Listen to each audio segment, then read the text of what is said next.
一紙禁令管了8年，南蘇丹的槍聲停了嗎？5月29號呢，聯合國的安理會以9票贊成、6票棄權的結果，把對南蘇丹的武器禁運和定向制裁延長了1年。和去年一樣，中俄呢繼續棄權，西方國家繼續投贊成票，禁運年年延續，局勢年年混亂。要問的是，這套制裁機制到底有沒有用？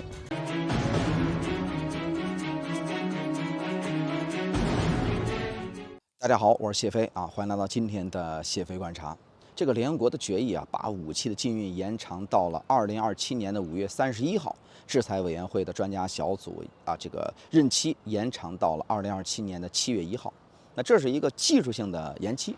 內容和以前沒有什麼本質的區別啊。但是中方常駐聯合國的副代表孫磊在投票之後的發言當中，把這個話就說得很明白了。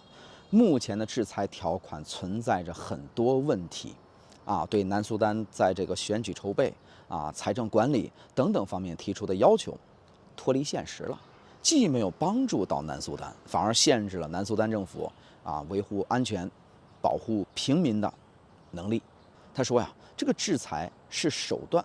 而不是目的，並且希望安理會呢不要把制裁當成一個施壓或者是干涉內政的工具。其實我們回過頭來看一看南蘇丹的歷史，就會發現，這個世界上最小的國家，自2011年獨立之後，基本上就沒安穩過，沒消停過。你看啊，2013年底，總統呢和原副總統之間發生的這個權力之爭，引發了全面的武裝衝突。2016年呢，雙方組成一個過渡政府，但是幾個月之後，衝突又爆發了。那打打停停，時間就很快来到了2018年，中間這個國家什麼都沒幹，光幹仗了。安理会才開始對武器進行禁運。在同一年的9月，衝突雙方就簽署了一個叫做重振和平協議，這個局勢呢才稍微穩定下來。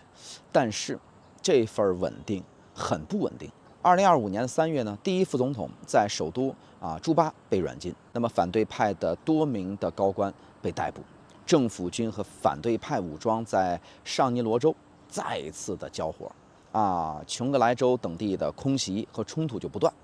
聯合國表示說南蘇丹的內戰再一次全面爆發的可能性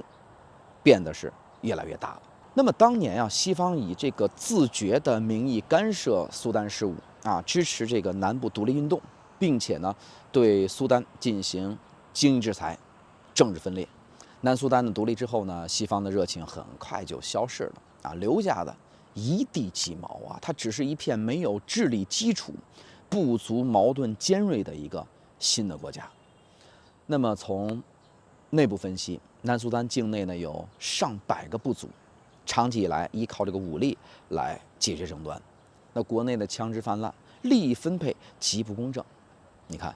這裡邊哪一個矛盾是能用一個禁令來解決的呢？南蘇丹的90%的財政的收入都來自於石油的出口，但是卻沒有一座本土的煉油廠，原油的運輸全部依靠蘇丹境內的這個輸油管道。到了24年2月，管道就發生了故障出口呢直接中斷。那按照估算，每天損失大約是700萬美元。那麼根據這個世界銀行在2025年3月發布的報告，南蘇丹經濟已經連續5年下滑了。那麼24年到25財年的這個經濟將會萎縮30%，貧困率將達到92%，將近80%的人口會陷入糧食危機。你看，擁有豐富石油資源的一個國家，人民每天平均消費不到2.15美元。那歸根結底呢，問題不在於說誰買了武器，而在於經濟結構畸形，治理能力不足。根據聯合國的報告呢，在這個2025年的頭9個月裡邊，已經有1854名的南蘇丹平民死於各種的這個衝突之中，比去年同期增長了59%。2025年呢，全年冲突死亡人数将達到5100人以上，比去年增長了40%。那麼，联合國的人權高專辦表示，在這個琼格莱州以及東赤道州，交戰雙方呢幾乎不考慮對平民進行保護禁運已經實行了8年之久，但是平民死亡人數卻在逐年增加。那麼這就說明什麼呢？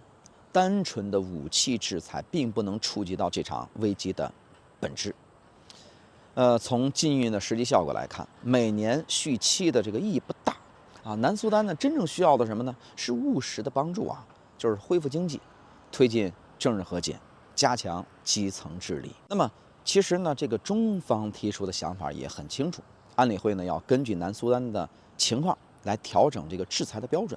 使這些標準呢可以操作啊，可以實現，從而幫助該國呢逐步的擺脫困境，而不是用一套這個脫離實際的標準來束縛它。非盟呢，和平與安全理事會已經數次要求解除武器禁運，但是安理會什麼時候才會認真的考慮呢？好了，這個問題同樣也提給在看節目的各位，我們共同思考。感謝各位收看今天的謝飛觀察，希望各位呢點個關注，同時呢將視頻轉發分享出去，讓更多朋友看到。我們下期節目再見。